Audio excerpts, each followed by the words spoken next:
Hello, welcome to This Week in the Markets, where we look for trading opportunities across the globe. I'm Brad McFadden. With me we have Matt and Jeff. Oh, g'day. Gentlemen, we have a situation. Do we? We have a situation in China, and it's it's a bit of a problem, I think. You sure?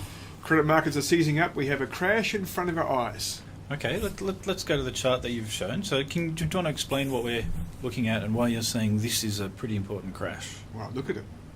Obviously, it's going up, but what is it? it? Okay, this is the 7-day repo rate, the Chinese 7-day repo rate. So this is the rate that banks pay one another to exchange monies. Exactly. So if I want to lend from one bank, I want to lend from another bank over a 7-day period. A few weeks ago, I was being charged 3% per annum. Now it's 10. So that's a fairly big jump, and that would indicate that banks don't really want to lend to one another. Correct. That's or they're scared to lend. This would be a classic tightening of credit. Yeah, exactly. Yeah. Jeff, it's the same thing as what happened in GFC. That's what caused the GFC. Banks didn't want to lend to each other. No one trusted each other. That was in the US. This is in China, which is a quite different case from the US. It's a different case. But still, when a country's banks refuse to lend to each other, albeit do it at a massive premium, this is where we have. Do you know what's driving that? Don't know. Look, I don't really care what's driving it. It's just happening, and we can try clearly and see it here. So it is. Yeah. So what does that mean for your portfolios? Well, what do you reckon the Aussie dollar is going to be 12 months from now, Jeff? 95. Maybe you should reconsider that. Maybe 75. My crystal ball. 75. 75. Really? That's pretty bearish view. That is dramatic. Yeah, look, it's just getting to gear. If we bring up the Aussie dollar, it's actually quite scary. I want to bring up a long-term chart. Can I just say I can't have it at 75, not with my travel plans. You better go now. You better buy Aussie dollars forward. Okay, so here, let's go back to the good old days, so like to 1985, all right? If you believe in mean reversion, it's got quite a long way to fall. A long way to fall. And look, I say 75, no, whether 75, it's the next 12 months or 2 years, whatever, but somewhere down here is what I would say a fair price, about 75. Okay. So an unwinding of what we've seen here for the last 10 years or something. Exactly. Like so why does a credit crunch or contraction of liquidity in Chinese credit markets mean bearishness for the Aussie dollar? Well, when you get a contraction in liquidity, when sort of things tighten up, no one wants to lend to each other, then you're not going to have much in terms of economic activity and investment. And look who supplies China for all their needs. Mm-hmm. Us. And the Australian dollar is viewed as sort of a speculative risk on trade. That's a good point. Yeah. Good point, Jeff. Because the extremely difficult part about trading China is how one actually goes about trading it. I mean, how do you short China? You can't go and short Chinese shares. It's really difficult. The best way of doing it is to short the peripheral things that have a lot of association with China, like the Aussie dollar. Mm-hmm. Yeah. And maybe the weakness we're seeing in the Aussie dollar right now is entirely due to the tightening up of liquidity. Yeah. So just bearish just on the Aussie dollar, or would you expand that view out? Well, there's more to things meet the eye. Well, one what about Australian Australian equity markets? Oh, they're going down as a whole. Yeah. Toxic waste. Mm. You know me, I'm not going to sit on the fence. Yeah. The other thing, gentlemen, we have a situation building in the US. We had Benaki's comments last night. Comments. They didn't seem to differentiate or be much different from the last few months, really. It's all. I mean. I don't think there was a difference in the wording. Exactly. No. What did he say? He said nothing. He said nothing that he hasn't been saying for years. Exactly. We will taper at some time if we see conditions improve. 6.5% in US unemployment. Very much the same. I mean, seriously, a first-year economic student could tell you that. But what are you seeing in the US credit or the US bond markets?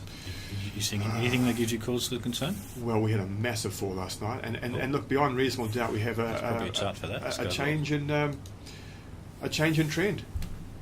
Check out this. Change in long-term trend.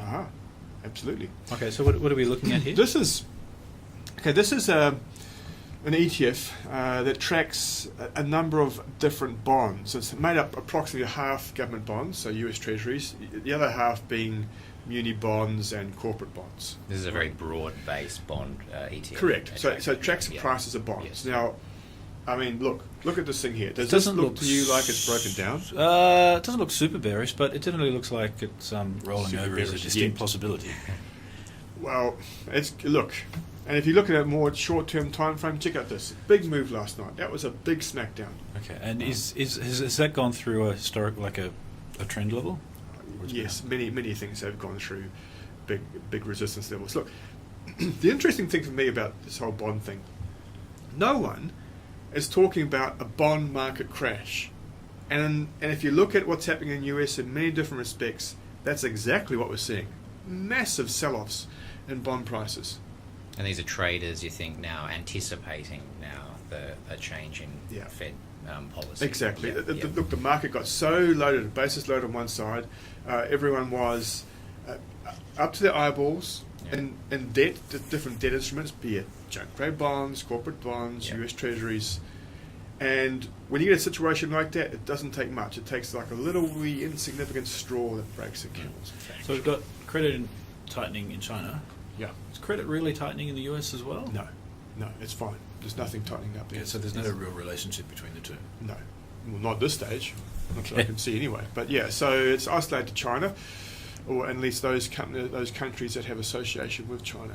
It's interesting. I read a headline this morning suggesting that the death of the bond bull market was greatly exaggerated, and that we should hold on and ignore what's going on. Don't worry, nothing to worry about here.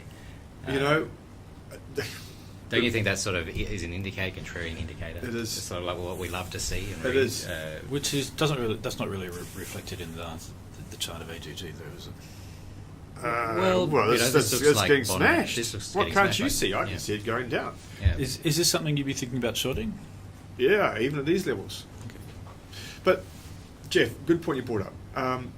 A sign of a top in the market is when people refuse to throw in the towel.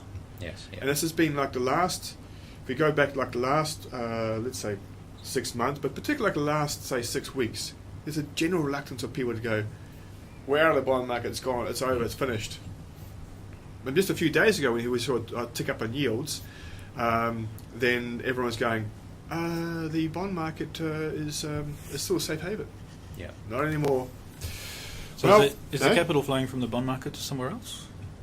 Last night didn't.